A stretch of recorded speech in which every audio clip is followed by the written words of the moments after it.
अनिमेश की आज नौकरी चली गई। वो ऑफिस से निकलकर रास्ते पर आया और फुटपाथ पर बैठ गया। बहुत मुश्किल से नौकरी मिली थी, अब वो भी चली गई। नई नई शादी हुई है मेरी, अब कैसे क्या होगा। तभी अनिमेश की पत्नी सीमा ने कॉल किया। सुनिए, हम गाड़ी कब ले रहे हैं? गाड़ी? अभी तुम्हें गाड़ी क्यों चाहिए? मेरी सहेली ने नई गाड़ी खरीदी है, बहुत सुंदर है, मुझे भी एक गाड़ी चाहिए। सीमा, हमारे पास उतने पैसे नहीं है, मैं कहाँ से गाड़ी खरीदूं? मुझे कुछ नहीं पता, मुझे नई गाड़ी चाहिए चाहिए चाहिए चाहिए। सीमा ने फोन काट दिया। अनिमेश और सीमा की शादी को सिर्फ कुछ ही महीने हुए थे। सीमा बहुत जिद्दी थी, उसे हमेशा से बहुत कुछ चाहिए था। अनिमेश को सीमा से शादी ही नहीं करनी थी, लेकिन अनिमेश की माँ बिमला ने कहा था, बेटा ये लड़की शादी के लिए मान गई है, शादी कर ले। लेकिन माँ, मेरी तनख्वाह ज्यादा नहीं है। तो क्या हुआ, बीवी को सिर्फ 2 वक्त का खाना ही तो खिलाना है। शादी कर ले बेटा, नहीं तो और लड़की नहीं मिलेगी। अनिमेश ने अपनी माँ की बात सुन ली और सीमा से शादी कर ली। शादी के 2 दिन बाद सीमा ने अनिमेश से कहा, आपने तो मुझे सुहागरात में कोई गिफ्ट नहीं दिया। मेरी सहेली को उसके पति ने सोने का हार दिया था। वो सीमा, शादी में इतना खर्चा हो गया था, इसीलिए कुछ नहीं दे पाया। तुम चिंता मत करो, अगले महीने मैं तुम्हें गिफ्ट जरूर दूंगा।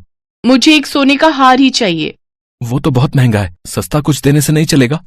सस्ता? क्या मैं तुमको सस्ती लगती हूँ? यार ये मैंने किस लड़के से शादी कर ली, पता है कहाँ कहाँ से रिश्ते आ रहे थे मेरे लिए। अच्छा ठीक है, मैं पूरी कोशिश करूंगा, तुम शांत हो जाओ। अगले महीने अनिमेश अपनी पूरी सैलरी से सीमा के लिए एक सोने की अंगूठी खरीद कर लाया, लेकिन उससे भी सीमा खुश नहीं हुई। सीमा को बहुत कुछ चाहिए था। उसकी सहेलियां हर महीने कुछ न कुछ खरीदती रहती थी और वो देखकर सीमा भी अनिमेश के सामने जिद पकड़कर बैठ जाती थी।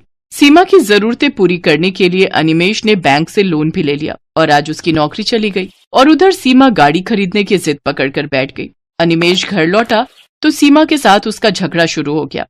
तुम गाड़ी नहीं खरीदोगे तो मैं तुम्हें छोड़कर मायके चली जाऊंगी। सीमा, समझने की कोशिश करो, मेरी नौकरी चली गई है, अभी मेरे पास घर चलाने के पैसे नहीं है। तो मैं क्या करूं? मुझसे शादी क्यों की थी? घर चलाने का दम नहीं है, लेकिन शादी जरूर करनी है। वहाँ सीमा की सास बिमला आई और सीमा को समझाने की कोशिश करने लगी। बहू, जिद करना अच्छी बात नहीं है, मेरा बेटा कोशिश तो कर रहा है। आप बीच में मत बोलिए, मैं कुछ नहीं सुनना चाहती। मुझे गाड़ी चाहिए, मुझे भी सहेलियों को दिखाना है कि मेरे पास गाड़ी है। सीमा ने खाना नहीं बनाया। रात को सीमा की सहेली ने उसे वीडियो कॉल किया। सीमा ये देख, हमने भी नई गाड़ी ले ली, तू कब ले रही है? अब मैं भी इसी महीने गाड़ी ले लूंगी। इतनी महंगी गाड़ी लूंगी ना, तू देखती रह जाएगी। हाँ।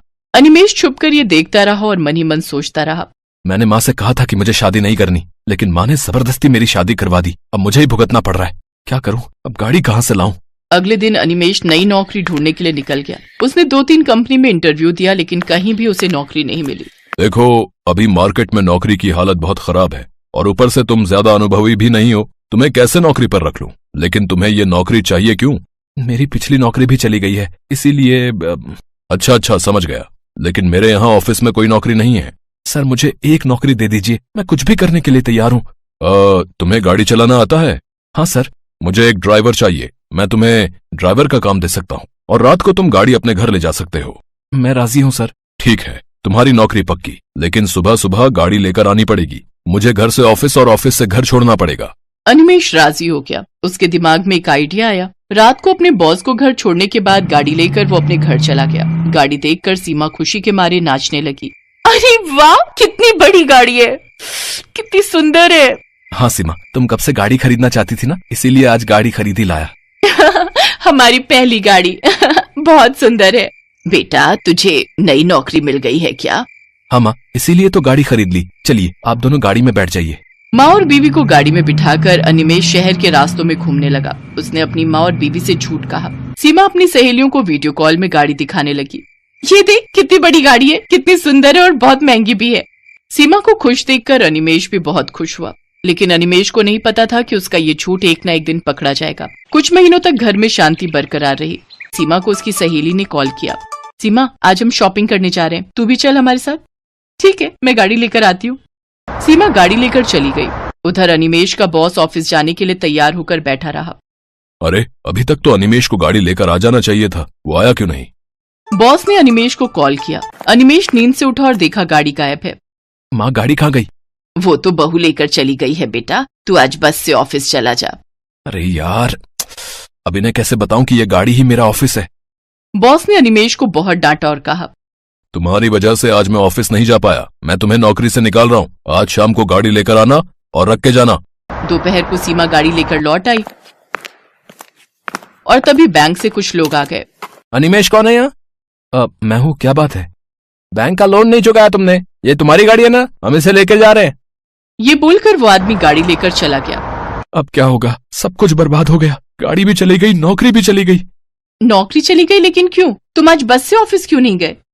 अरे वो गाड़ी ही मेरा ऑफिस है। मैं ड्राइवर का काम करता हूँ। अनिमेश ने अब सब कुछ सच सच बता दिया। अब मुझे पुलिस उठा कर ले जाएगी। अब मुझे जेल में सड़ना पड़ेगा। सब कुछ तुम्हारी वजह से सीमा, तुम्हारे लालच की वजह से आज मेरा सब कुछ बर्बाद हो गया। पुलिस का नाम सुनकर सीमा डर गई। माफ कर दीजिए मुझे, वो सहेलियों के चक्कर में मैंने आपको बहुत परेशान किया। बहू, तुम इस घर की बहू हो। बहुओं का काम होता है घर को सुरक्षित रखना, लेकिन तुम्हारी वजह से आज सब कुछ बिखर गया। सीमा को अपनी गलती समझ में आ गई। उसने सारे जेवर बेच डाले और उससे बैंक का लोन मिटाकर गाड़ी छुड़ा लाई। अनिमेश बॉस के घर गाड़ी लौटाने गया। सीमा भी उसके साथ गई और बॉस से माफी मांग ली। सीमा को रोते हुए देखकर बॉस ने अनिमेश को नौकरी से नहीं निकाला। बॉस ने कहा, बहू, जिद और लालच करने से बुरा ही होता है। मन लगाकर काम करो। एक न एक दिन तुम्हारे घर में नई गाड़ी जरूर आएगी। अनिमेश के साथ साथ सीमा भी नौकरी करने लगी।